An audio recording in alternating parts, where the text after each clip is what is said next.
For those who wish to, we will now kneel for our moment of silence.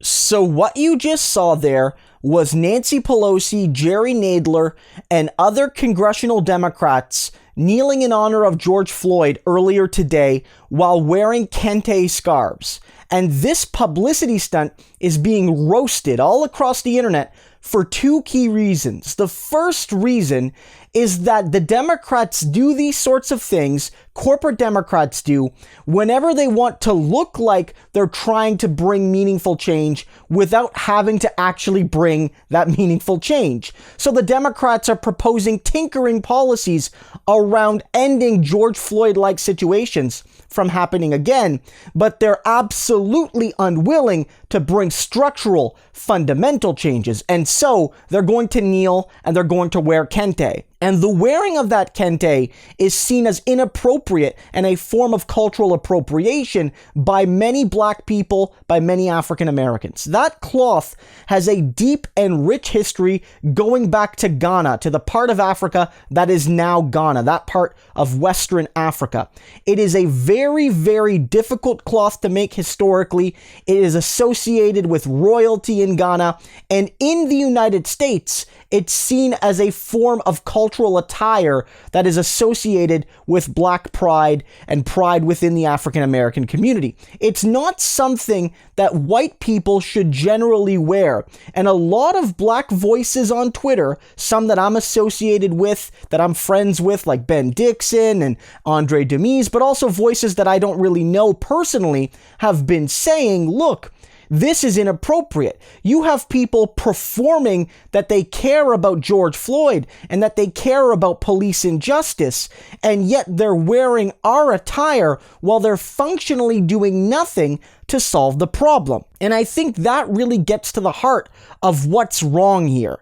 The Democrats in Washington want you to think that they're kneeling, that wearing the Kente is a substitute for fundamental reform. And they'll say, look, we're also proposing legislation that's going to look at body cams and making certain police actions prohibited. But the fundamental truth is, what the people are demanding now is more fundamental than that. They're demanding systematic defunding. They're demanding real, everlasting change to how the police operate, if they should operate at all, because in some communities, they're moving towards abolishment of police. They're moving towards the disbanding of police departments. The Democrats aren't doing enough here. It's just like Justin Trudeau. A lot of us Canadians, David Dole did a great video on this, talked about how Justin Trudeau went to a protest in honor of George Floyd and Canadians that have faced the same fate, and he kneeled and he gave this solemn look on his face, but Trudeau was protesting himself. He's the prime minister. He has the power, and he has had the power since 2015 to make meaningful reforms to protect marginalized communities from the police, black people, indigenous people, other minorities. And he's refused to do it. He has not done it. He has not used his power. He still hasn't, but when it was politically less important, he never made an effort.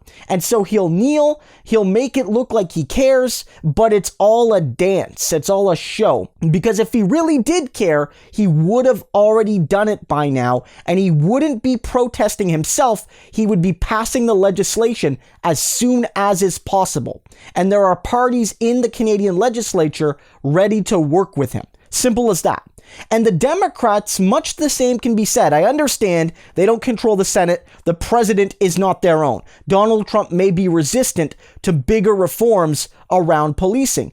But the Democrats had absolute power back from 2008 to 2010, and they did nothing to address these things. And George Floyd situations were still happening back then. They've been happening for decades, for generations. We know that the current Democratic nominee wrote the 94 crime bill, and his solution is to aim for the leg instead of the heart. We know that the Democrats, when they've had the power to get this done, haven't got it done. When they've had the power to propose bigger solutions to get the job done for racial justice and for curbing unaccountable police power, they have not done it. And even here, I get it. This legislation that they're proposing probably won't get by the Senate, but at least propose something more ambitious.